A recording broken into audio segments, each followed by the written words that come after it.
大家好，这里是肯的说，我们今天的话题仍然是柔韧性。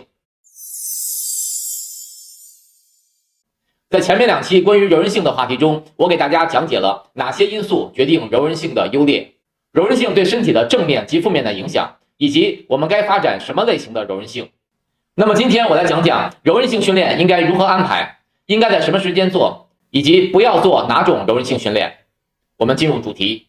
今天我们主要介绍静态拉伸类柔韧性训练的安排问题。第一，拉伸时要注意缓慢而持久。这是因为当肌肉拉伸时，如果速度快，就会激活肌肉内部的本体感受器肌缩。肌缩被激活后，肌肉就不能很好的放松，拉伸就失去了应有的效果。后面我会特别介绍肌缩的知识。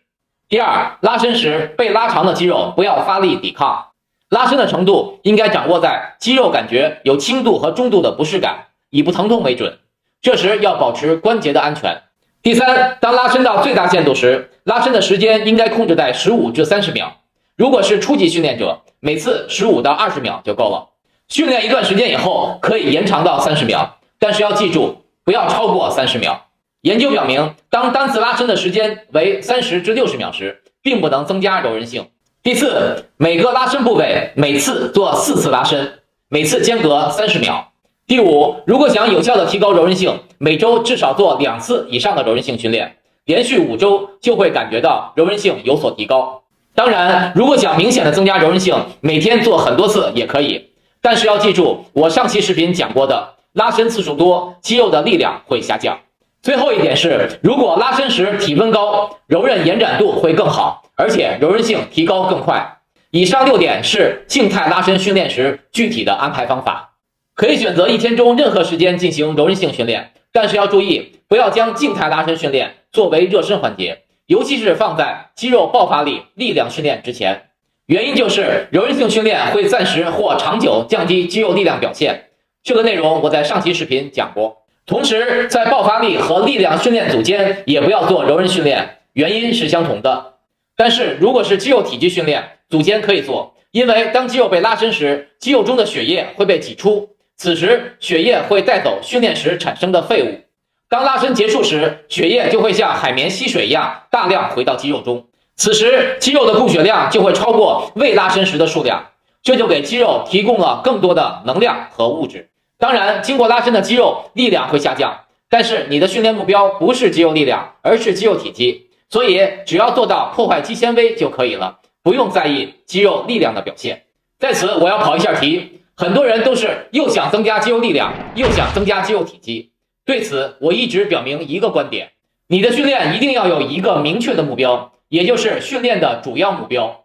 例如增加肌肉体积，那么你就应该将这个目标作为唯一的目标，所有的训练努力都应该放在这个目标上。当然，肌肉体积增加了，力量很可能跟着增加，但是如果肌肉体积增加了，而力量变化不大，你也应该满足。在肌肉纤维的分类以及抗阻力训练的专项性原则的视频中，我讲过其中的原因。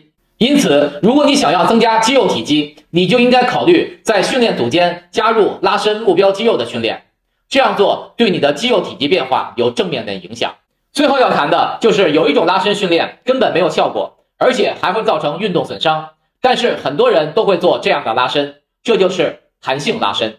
例如这个人就是我在做扩胸，再例如这个人也是我在做压腿。大家会发现我在做拉伸时采用的是弹震的方式，这种拉伸方式很常见，但是没有用。要知道其中的原因，就必须知道一个专业知识：肌缩。肌缩是一种位于肌肉内部的感受器，它能感知肌肉的拉长。肌缩的主要功能是监测肌肉长度和速度的改变。当肌肉被拉长时，肌缩就会给大脑传递信号，告诉大脑肌肉被拉长的程度。肌缩的工作机制是为了防止我们的肌肉过度拉伸和损伤。当你的肌肉快速拉长时，肌缩会察觉这个变化，并告知你的大脑调整肌肉的力度，也就是让肌肉收缩，防止肌肉拉伤。肌缩是本体感受器的一种，肌缩的启动和工作不受人体控制。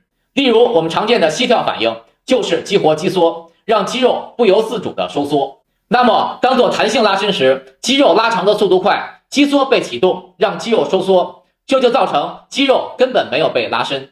而且弹性拉伸时，如果使用的力量大，肌肉此时正处于收缩状态，力量大反而造成肌肉更容易被拉伤。所以一定不要做弹性拉伸，既没有拉伸效果，又容易造成运动损伤。好，我们来总结一下今天的话题。